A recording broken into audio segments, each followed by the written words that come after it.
y'all doing? This is Cody Flowers with the YMCA. I am the Youth Program Director here at the Y. We are fortunate enough to have our certified YMCA art teacher, Miss Hanners, who teaches our Young in Art class.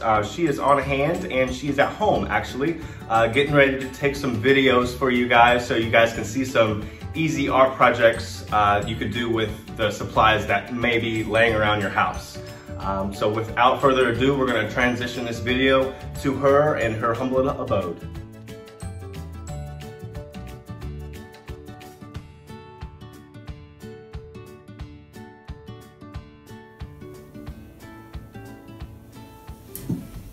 Hey everyone, Miss Hanners here. Today I'm actually going to be showing you how to do a fun glue and chalk or pastel drawing. And this picture I think is a lot of fun because you kind of get to see the cool effects that happen when you combine dried glue with pastel chalk. So I actually have just some washable Elmer's white glue. You know, if you do have this at home, you can definitely do so many more things than just use it to glue things together. So I'm actually going to show you how to make a picture on here.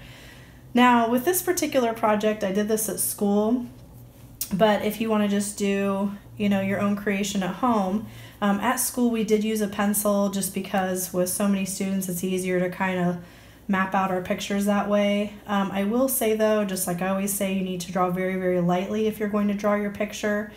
I actually am going to show you a little bit of the picture with some pencil and then doing the picture with just glue. So let's just say I want to do some kind of spring, summer theme to kind of cheer us up, get us in the mood for nicer weather that's slowly kind of creeping in lately.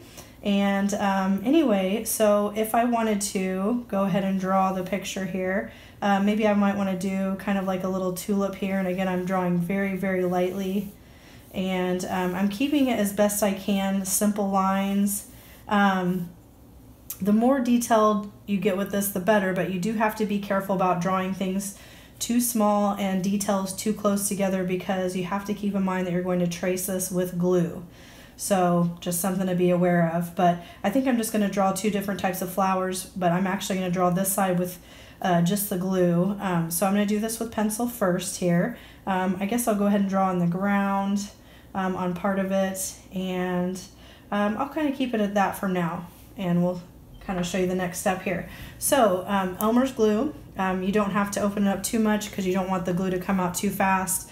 It's about having control, going slowly. When you're tracing, you want to make sure you're not, you know, squiggling too much, but if you do, that's okay. It's not a big deal, really. As long as you're happy with the end result, that's what matters the most. So I'm going to go ahead and add the glue. One thing is you don't want to stay too far away from the paper because if you're too far away from the paper, that glue can go anywhere, has a mind of its own. So you actually just want to stay, I think I gotta open up a little bit more, stay on the pencil lines. And I'm kind of going at an angle here so you can see it a little bit better.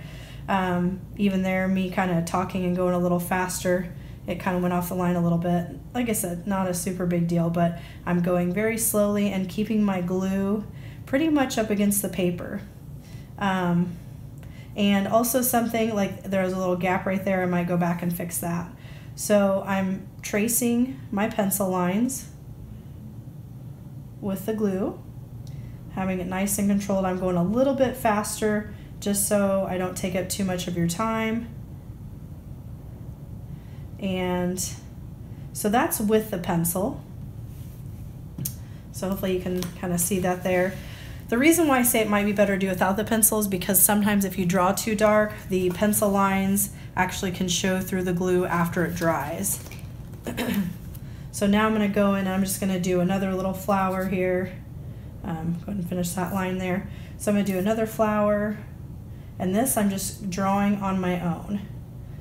So again, I'm going a little bit faster than I normally would just to save time so you're not waiting on me. Okay, so again, we have another one here. And again, I went a little too fast back there, so I'm gonna go back over that. But I think all my lines are pretty solid. I'm gonna go ahead and finish off the ground over here. And so if I just left the page like this, that's totally fine. But, you know, maybe I want to go back in and just add some extra details for fun. You know, again, I'm a little bit older here, so I have a little bit more experience going back in, but you kind of got to be careful. Again, these are getting a little too close together, so I'm kind of like dotting it, picking it up, dotting it, picking it up. I think in the sky, I want to actually make a couple little swirls. Maybe it's just wind going by.